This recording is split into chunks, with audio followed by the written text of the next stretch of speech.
So now we're getting into how the universe began, and there's a few theories, especially on the lifespan of the universe. This is on page 215. Neither of these modern cosmologies may be altogether to our liking. In one, the universe is created somehow 10 or 20 billion years ago and expands forever, the galaxies mutually receding until the last one disappears over our cosmic horizon. Then the galactic astronomers are out of business. The stars cool and die. Matter itself decays, and the universe becomes a thin, cold haze of elementary particles.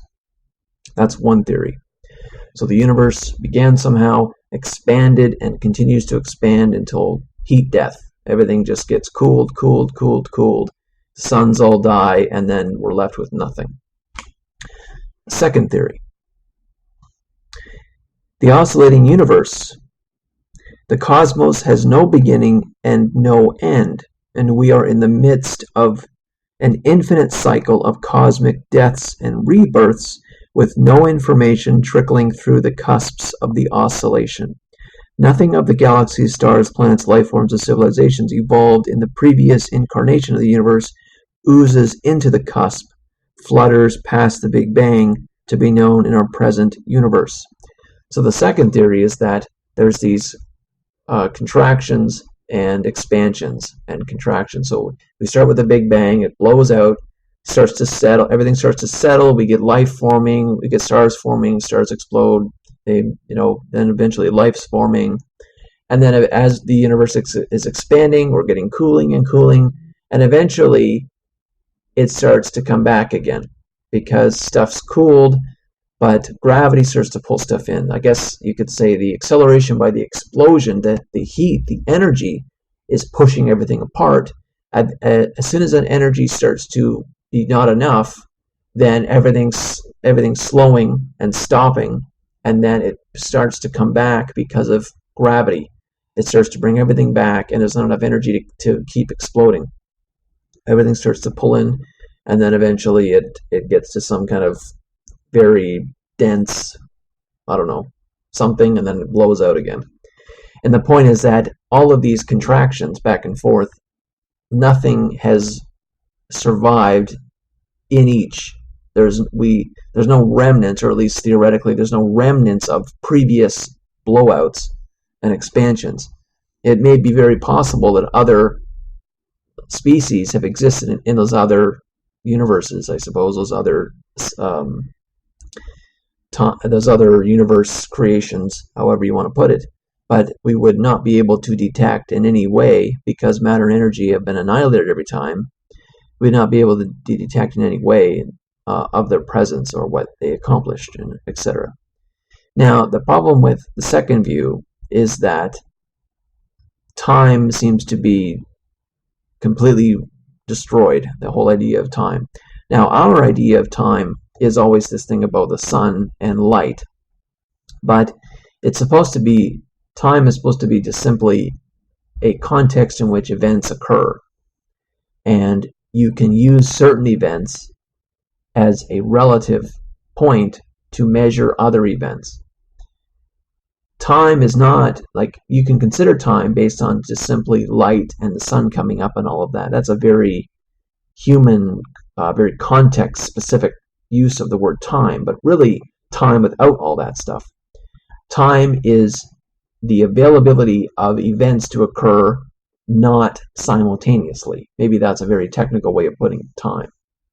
The problem is that if you have a universe conception of these expansions and contractions, the oscillating universe, how many times has that happened?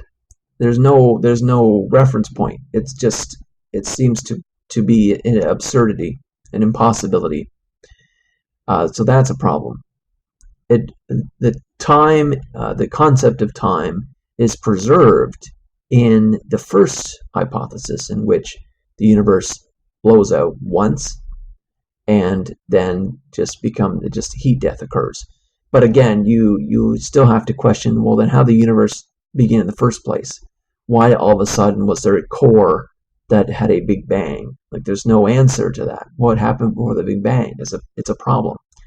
If you choose the second theory, the oscillating universe, that isn't a question of what happened before the Big Bang, because you know it well. There was a universe that pulled in and then it blew up again. But in that theory, you have a problem of, well, how many times did it happen? And it seems to annihilate our concepts of time, at least metaphysical time. The other thing that he says is that some scientists think, some people think, he doesn't mention any names, or I would tell you, feel free to look it up further if you're interested, but when the universe were to contract, it's not quite what we think. If the universe were to contract, what would actually be happening is everything would be going in reverse. Everything that occurred would then be occurring again. In a sense, the future then ends, and we relive the past until the beginning. So in a sense, the future becomes the past, and it's being lived again. In a sense, to put it back in my metaphysical time, which I think is easier to understand, the next event, rather than the next event, as it is right now, we have a concept of the future. The next event hasn't happened yet. It's something new. Some people think that when the universe collapses again, after it gets to its point, and then there's not enough energy, and then gravity starts to take hold, and then everything starts to pull back in again. Some people think that at that point, the next event, i.e. the future for us, what we think of as the future, the next event is actually what already happened, and it starts to backtrack. In a sense, your tape goes in reverse, and everything that's already occurred starts to then play out again. That's what some people think, which is, again, very strange.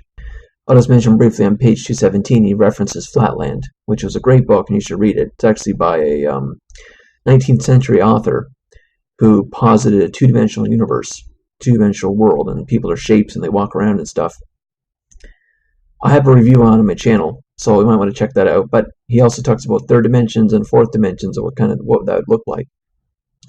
Again, this is interesting. This is on page 220. This is about where is the middle of the universe, and about dimensionality, which I think is worth reading.